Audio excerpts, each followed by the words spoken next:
Hi, let me give you some information about the CPT test. The CPT test is a computerized placement test. I talked a little bit about it in last week's weekly objectives.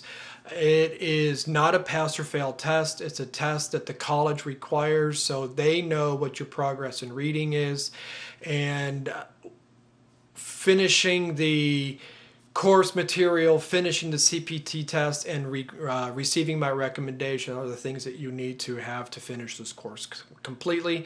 And what I need you to do is, starting this week, after you receive my email about the specific personalized information about taking the CPT test, I want you to go to your individual campuses. You have to go. You cannot do it online. Make sure you go to your individual campuses on North, Central, or South to take the CPT test in reading. You will need your Broward College student ID. Print out the email that I send you, because that will give you that will have the permission that I am giving you for the CPT test, and present that information to the testing department. Make sure that you find out the hours for the testing department. The hours on each campus are slightly different. Call them or look online, and you can do a search under testing department for your specific campus, and you can call them to find out when the hours are. Be careful. I don't think that the testing centers are open on the weekends, so you have to do it during the week, during their testing hours.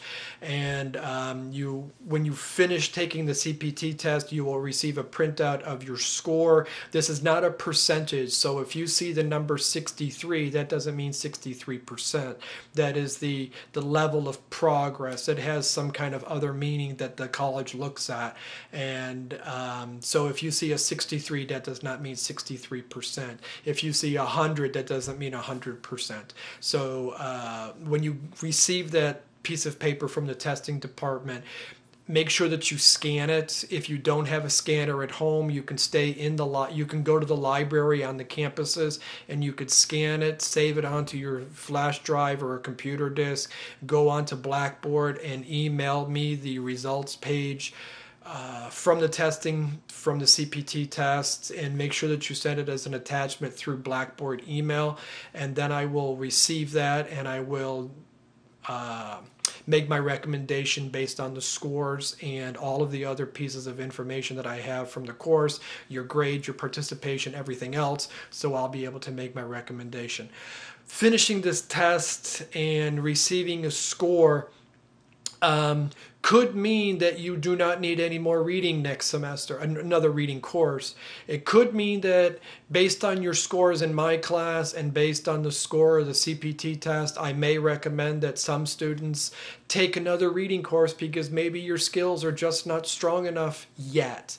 And it doesn't mean that I think you're stupid, or it doesn't mean that you're a bad student. It doesn't mean that you're terrible in reading. I just feel, based on all of the information together, that some students may need to have one more course in reading.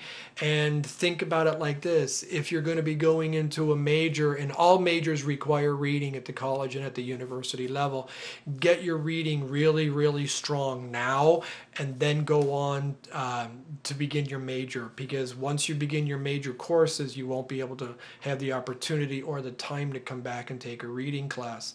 It's important now to get your skills strong. Okay, if you have any information about, or if you have any questions about this information, or you have any questions about CPT test or what to do, I have information on the homework instructions for you. I will have information in the email for you on a personalized level, and it's important to get that information and take care of this as quickly as possible. You have to have the availability opens on Monday of this week, and you have all of this week to take care of it, and Monday, Tuesday, and Wednesday of next week, because I want you to have the CPT finished before you have the focus changing to taking the final exam. And I need to have all of this information prior to the end of the semester so I can make my recommendations for you so you can finish your registration for the next semester courses. As I said, if you have any questions, feel free to email me, and I look forward to working with you for the rest of the semester.